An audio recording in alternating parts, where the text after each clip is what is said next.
Bom dia. A graça e a paz do nosso Senhor Jesus.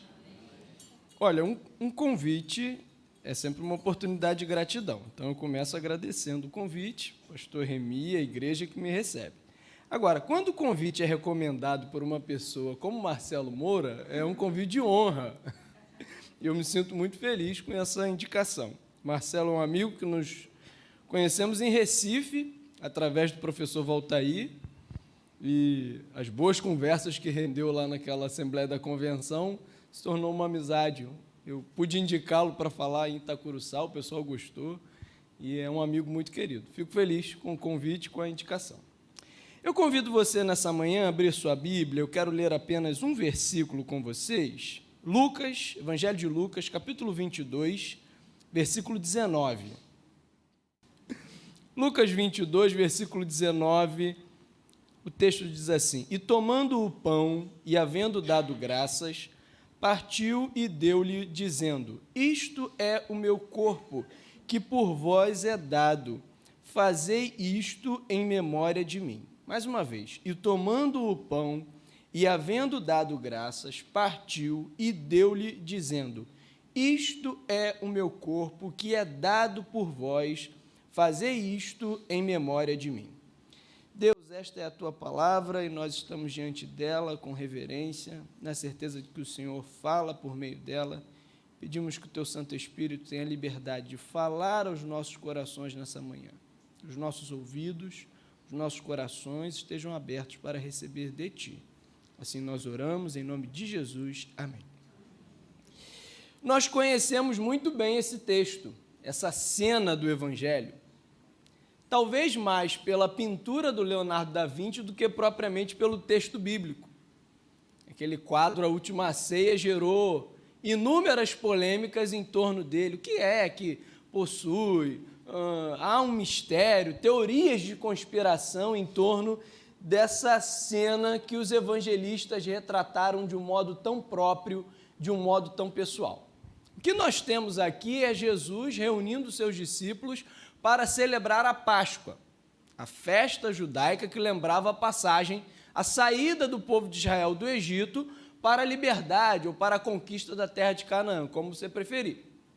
E nesse momento, Jesus utiliza-se do alimento, daquilo que era tão comum na refeição, pão e um cálice, para de modo didático e de modo simbólico apresentar um conceito, uma ideia acerca do reino de Deus, acerca da sua pessoa e acerca da sua missão àqueles discípulos que iriam ficar.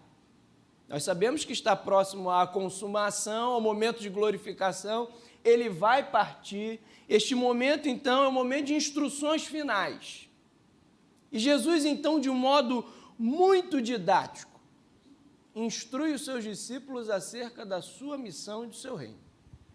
O que ele está fazendo aqui é inaugurar, é mostrar a estes discípulos a nova aliança, ou o símbolo da nova aliança que iria se inaugurar através da sua morte e ressurreição na cruz. Diferente da antiga aliança, que era pautada na carne e no sangue, na descendência dos filhos de Abraão, essa nova aliança está pautada no seu corpo e no seu sangue. Diferente da antiga aliança, cujo acesso era hereditário, por nascimento, por sangue, por jurisdição, esta nova aliança que Jesus inaugura se dá, tem o acesso por meio da fé no seu sacrifício. É a fé de que o seu sacrifício na cruz é remidor dos pecados. É por esta fé, na graça de Jesus, que nós, enquanto sujeitos, temos acesso a esta nova aliança, diferente dos judeus que estavam ligados a um pacto hereditário, a um pacto sanguíneo. Há uma ideia central, há um mistério nisso aqui, que o quadro do Da Vinci, nem os especuladores que ficam aí, Código Da Vinci, Dan Brown, essas coisas todas especulando em torno dessa cena, conseguiram acessar. Há um mistério nesse texto que nós, por meio da fé, podemos acessar. Porque neste momento, Jesus dá o seu corpo, ele entrega o seu corpo, ele começa aquilo que nós entendemos voluntariamente como um ato de graça. Ele se oferece em favor dos pecadores. E quando Jesus dá o seu corpo em nosso favor, ele nos torna seu corpo. A igreja nasce nesse momento de entrega de Jesus, quando Jesus decide partilhar do seu corpo num sacrifício gratuito. A igreja não nasce numa intenção humana, num projeto humano, a igreja não é uma ideia dos discípulos, não. A igreja nasce nesse momento, quando Jesus decide entregar o seu corpo em nosso favor. E ao fazer isso, nós nos tornamos corpo de Cristo, nós nos tornamos igreja do Senhor Jesus, nós nos tornamos a comunidade do corpo de Cristo. O mistério, então, se revela deste modo. Cristo em nós, já disse o autor de Colossenses, a esperança da glória. Este mistério que agora não está mais oculto, mas está revelado a todos nós, de que através do corpo de Cristo, através do sacrifício que Cristo faz na cruz por nós, nós nos tornamos corpo de Cristo. A igreja é a comunidade do corpo de Cristo, é o sinal visível do Filho de Deus encarnado. Ele veio, realizou sua missão, subiu aos céus, e agora cabe a eu e você, como corpo de Cristo, sinalizarmos a sua vida, a sua obra neste tempo. Sinalizarmos o seu favor e a sua graça neste tempo. Quando eu olho para esse versículo, então, eu consigo encontrar algumas conclusões ou algumas características acerca dessa comunidade do corpo de Cristo. Há uma confusão enorme nos nossos dias sobre o conceito de igreja. O conceito de igreja hoje é um conceito que está em disputa. Há muita gente dizendo o que é igreja. Mas nós, enquanto povo do livro, o povo da Bíblia, precisamos retornar ao Novo Testamento para identificar quais são as características dessa comunidade do corpo. Como a igreja de Jesus é constituída, como ela se apresenta, quais são os seus atributos. Quando eu olho para este versículo e entendo este mistério de Cristo entregar o seu corpo em nosso favor, e através disso nos fazer igreja, corpo de Cristo, olhando para este versículo, eu encontro 3 características da comunidade do corpo de Cristo. Em primeiro lugar, a comunidade do corpo de Cristo é um lugar de unidade. Olha como começa o versículo. Tomando um pão. A comunidade do corpo de Cristo é o lugar da unidade. E nós sabemos que pão é um elemento básico na alimentação da cultura judaica. Em vários momentos, essa figura do pão aparece nos textos neotestamentários e veterotestamentários como um sinônimo de subsistência, de sustento. O próprio Jesus, no Evangelho de João, usa essa figura para dizer: eu sou o pão do mundo. Eu sou aquele que alimenta, eu sou aquele que sacia. Mas o texto grego, e aí a sua versão colocou um artigo definido, mas o texto grego faz questão de dizer que Jesus tomando um pão. A refeição é feita à mesa, num lugar comum. A refeição é feita ao redor de um único alimento, é um pão. À mesa, todos somos iguais. À mesa não dá para esconder alimentos. Você não consegue encobrir um alimento à mesa. Quando você faz um almoço na sua casa e você serve as suas visitas, tudo que é posto à mesa é para todos, é tudo em comum. Não há a possibilidade de restringir alimentos à mesa. Fica uma situação constrangedora. A mesa é sinônimo de comunhão, de unidade. À mesa se estabelece diálogo. conversa, boas conversas. Você já teve essa oportunidade de comer uma pizza com um grupo de amigos? É uma delícia. Come uma pizza sozinho, o sabor é diferente, o gosto é diferente. Por quê? Porque falta comunhão, falta unidade, falta o tempero de uma boa conversa. Você sabe o quanto é indigesto comer com alguém à mesa e não poder travar uma boa conversa. Porque estar à mesa é sinônimo de comunhão, estar à mesa é sinônimo de unidade. O texto bíblico diz para a gente que Jesus toma um pão à mesa, Jesus toma um pão e ele reparte. A comunidade do corpo é este lugar de unidade, em que um só evangelho, uma só palavra de Deus é dada e repartida a todos, sem distinção de pessoas. Este pão da graça de Deus, este pão do evangelho único é ofertado a todas as pessoas sem distinção.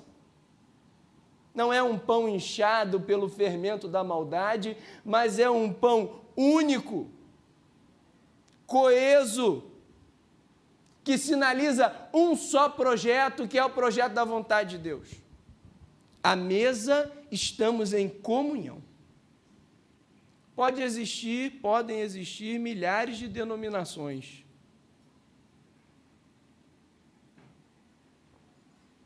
Podemos divergir na forma como governar a igreja. Podemos divergir na forma de batizar. Mas o evangelho é um só. E o convite é para que estejamos juntos, lutando, Filipenses 1:29, pela fé do evangelho. Como Paulo também diz em Efésios capítulo 4, versículos 3 a 6, de que juntos nós precisamos guardar a unidade do Espírito pelo vínculo da paz. Nossas concepções teológicas, nossos modos de gerir igreja, nossas opiniões pessoais, político-ideológicas, não devem sobrepor a unidade do Evangelho. É um só pão. E este único pão é ofertado a todos que se dispõem a estar diante da mesa do Senhor. A comunidade do corpo de Cristo, então, é esse lugar de unidade. E o nosso desafio é pensar como eu posso fomentar esta unidade na minha comunidade local. De que modo eu posso me tornar um agente propagador desta unidade do corpo de Cristo?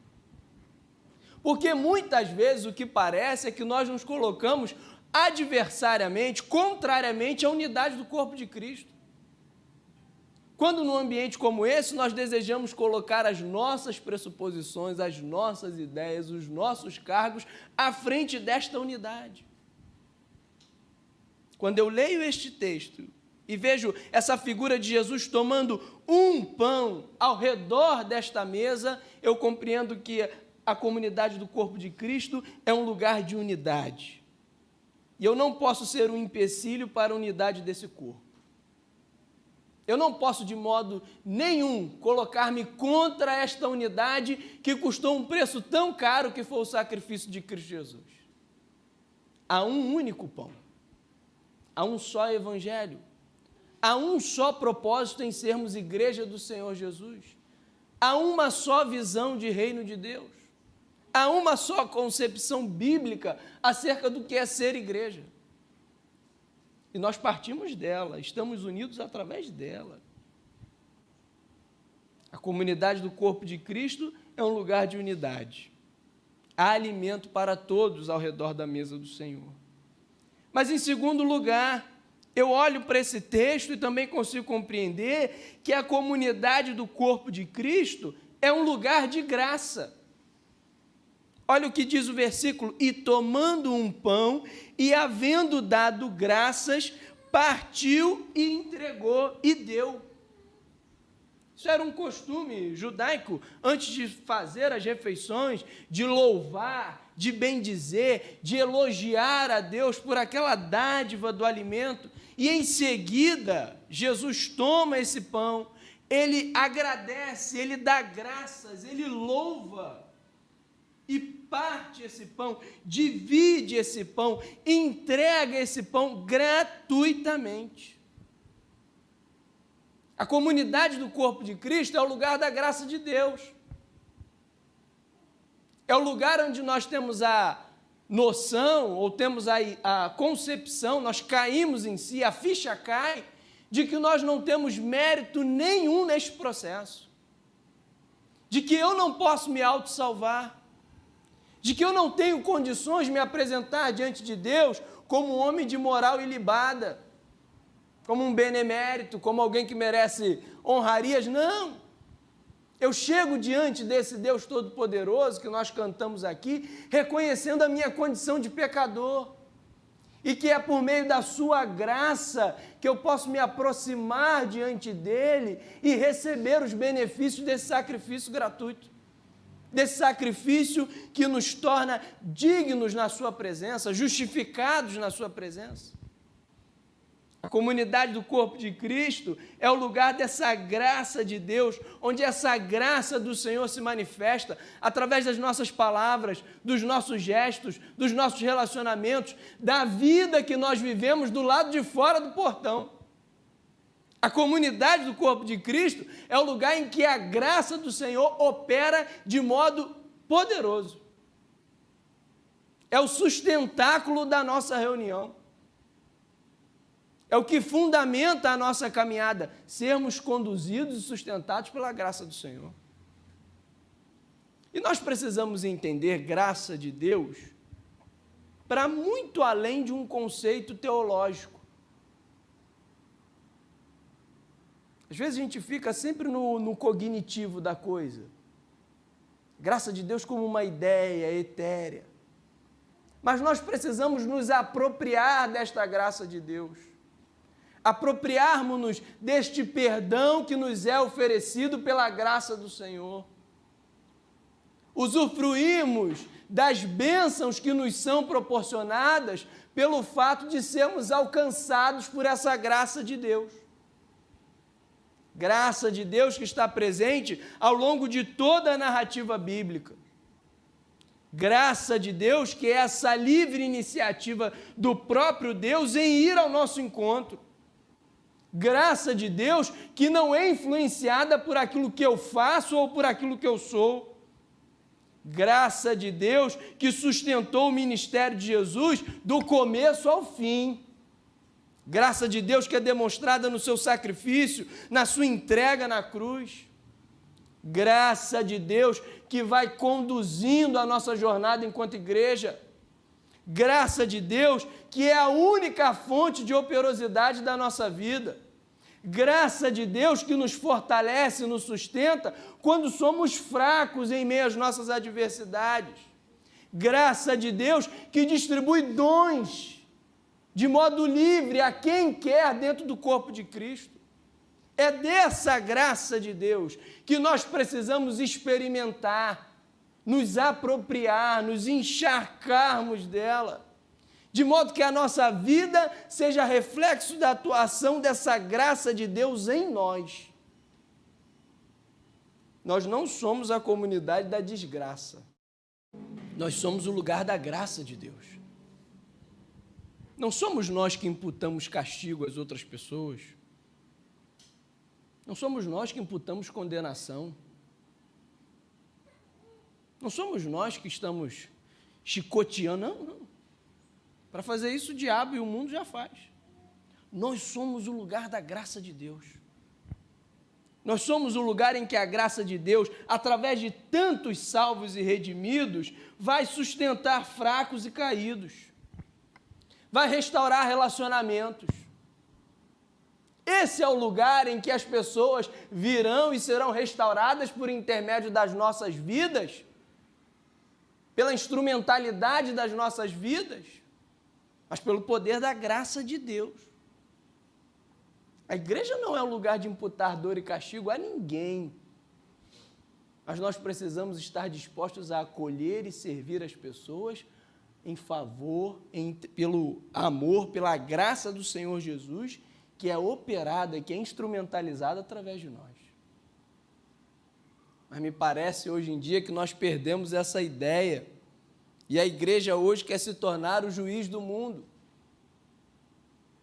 Parece que nós, cristãos, fomos convocados a exercer um mandato judiciário na sociedade ou no mundo.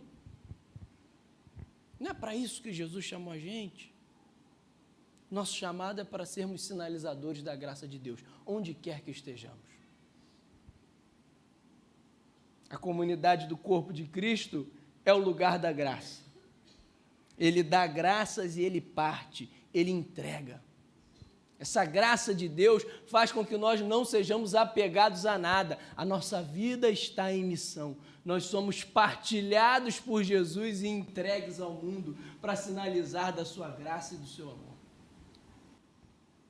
Terceiro e último, a comunidade do corpo de Cristo é o lugar da unidade, é o lugar da graça de Deus, mas a comunidade do corpo de Cristo é o lugar do compromisso com a missão do reino de Deus.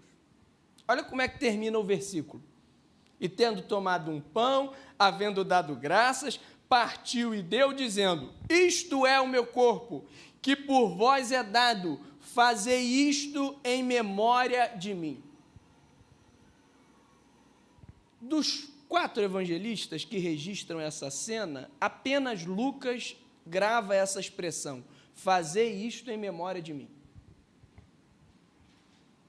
E aí causa uma curiosidade, porque só Lucas decidiu colocar essa expressão dita por Jesus: fazei isto em memória de mim.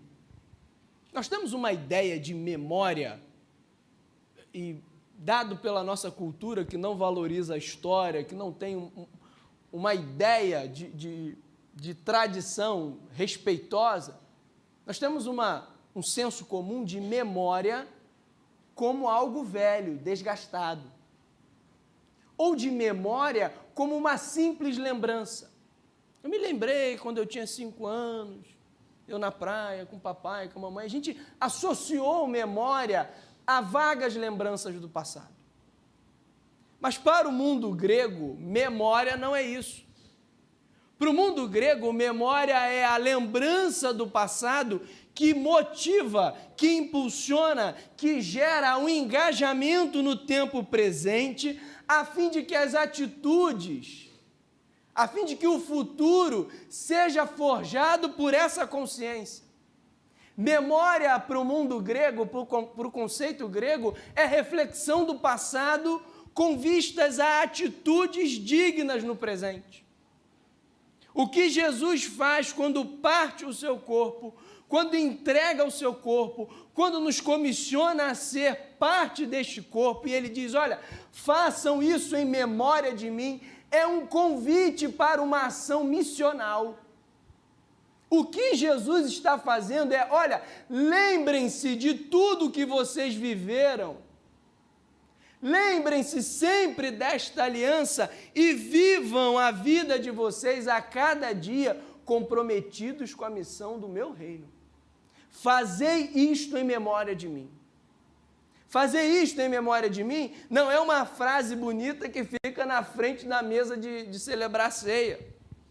Fazer isto em memória de mim não é um convite a celebrar um culto tão somente, não. Fazer isto em memória de mim é um convite a nos comprometermos com a missão. E missão não é uma coisa de clero. Uma das coisas que faz com que sejamos protestantes é crermos que há um sacerdócio universal de todos os crentes. De que o comprometimento com a missão cristã no mundo não está em cargo só de quem está do púlpito para trás. Pelo contrário, nós somos anticlericais.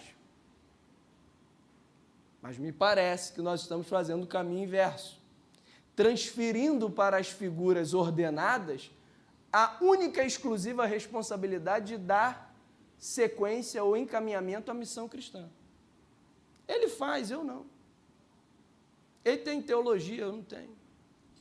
Ele sabe evangelizar, eu não sei. Ele sabe dar bom testemunho, eu não sei. Não. Quando Jesus nos faz ser parte do seu corpo, E ele diz, olha, façam isso em memória de mim. Ele nos convida a nos comprometermos intimamente com a sua missão. É tornar presente, atualizado a cada dia a sua palavra e o seu convite é tornar atualizado, vivo, presente os valores do seu reino no viver diário, cotidiano. Não é uma performance, é um modo de existir. Comprometer-se com os valores do reino de Deus, comprometer-se com a missão do reino de Deus, sermos uma igreja missional, crentes missionais, não é uma simples adesão, é um modo de nós existirmos. Se nós entendemos que somos alcançados por essa graça de Jesus, nós devemos responder a esta graça de Jesus. E aí aquele SSS, salvo, seguro e sentado, não tem lugar no nosso meio. Não dá para viver esse SSS a vida inteira. Nós somos convocados a nos engajarmos nesta missão. É uma memória que envolve uma aliança. É uma memória que envolve um pacto. É uma memória que envolve uma íntima comunhão. Por isso que o alimento é digerido. Ó, toma, é meu corpo. Come e façam isso em memória de mim. Ou seja, você precisa ingerir, você precisa internalizar, de modo que isso se torne natural, não um comportamento forçado, não um discurso vazio, não, mas a sua existência exala os valores e o compromisso com o reino de Deus. Penso que essa é a grande diferença do cristianismo para o judaísmo. Quando faziam aquelas festas todas lá e lembravam-se das experiências do deserto, era apenas uma lembrança. Era apenas uma celebração do que aconteceu no deserto, do que aconteceu quando vivíamos nas tendas. É só uma vaga lembrança. Mas o cristianismo não fica só na vaga lembrança, ele nos faz relembrar o que aconteceu e nos convoca a viver no presente as implicações desta nova aliança e os desdobramentos disso para as futuras gerações. A igreja é a comunidade do corpo de Cristo. E a comunidade do corpo de Cristo é o lugar da unidade. Somos um pelos laços do amor, lembra? O velho hino? Então, é a hora da gente aplicar esse negócio. Se somos comunidade do corpo de Cristo, somos o lugar da unidade. A comunidade do corpo de Cristo é o lugar da graça de Deus. Nós precisamos proclamar a graça do Senhor. O que sustenta a nossa pregação é a graça do Senhor. O que sustenta a nossa caminhada é a graça do Senhor. Nós somos direcionados, sustentados, mantidos pela graça de Deus, essa livre iniciativa de Deus de vir ao nosso encontro. E a comunidade do corpo de Cristo é o lugar de compromisso com a missão. Fazer isto em memória de mim é um convite para que estejamos intimamente ligados e comprometidos com a proposta do reino de Deus. Eu concluo lembrando a vocês o seguinte, que a igreja é formada por salvos por Cristo e batizados por Ele em seu corpo. E eu não escolho com quem eu quero ser igreja. Não é um clube. A igreja não dá para escolher com quem eu quero ser igreja, com quem eu quero ser corpo de Cristo. Não. Crê na graça salvadora do Senhor Jesus Cristo, se apropria desta graça, vive em conformidade com essa graça, não é formada por quem nós escolhemos, mas é formada por aqueles a quem Cristo escolheu, vocacionou, chamou, salvou, batizou. A nossa missão, então, é entender estes movimentos de Deus. de resgatarmos esse conceito bíblico neotestamentário de igreja do Senhor Jesus. Igreja não como uma associação, como um grupo de crentes bem-intencionados, não, mas igreja como o corpo de Cristo, como sinal visível, como uma manifestação viva e presente de Cristo no mundo, que não se limita a este momento gostoso de culto, mas uma igreja que está vivendo esse corpo de Cristo do lado de fora do portão. Eu não sei quais são os desafios que você tem enquanto CPF, mas eu queria que você pensasse nessa hora, quais são os compromissos que você pode assumir diante do Senhor Jesus para ser essa igreja, essa comunidade do corpo de Cristo do lado de fora do portão.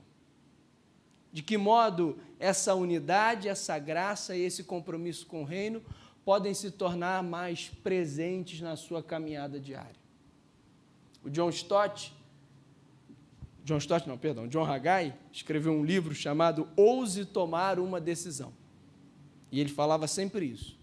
Todas as vezes que nós vamos de encontro à palavra do Senhor, nós precisamos tomar decisões.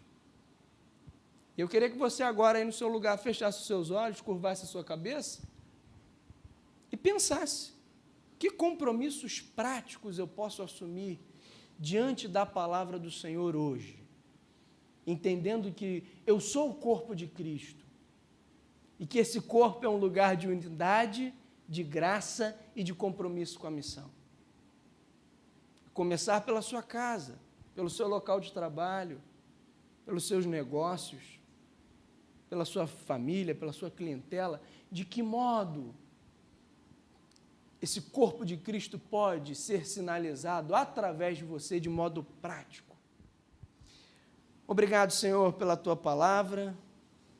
Obrigado porque o Senhor fala aos nossos corações, nos conforta, nos consola e nos orienta, a fim de que tenhamos uma caminhada justa, uma caminhada fiel, uma caminhada alinhada aos Teus propósitos nestes dias em que vivemos aqui.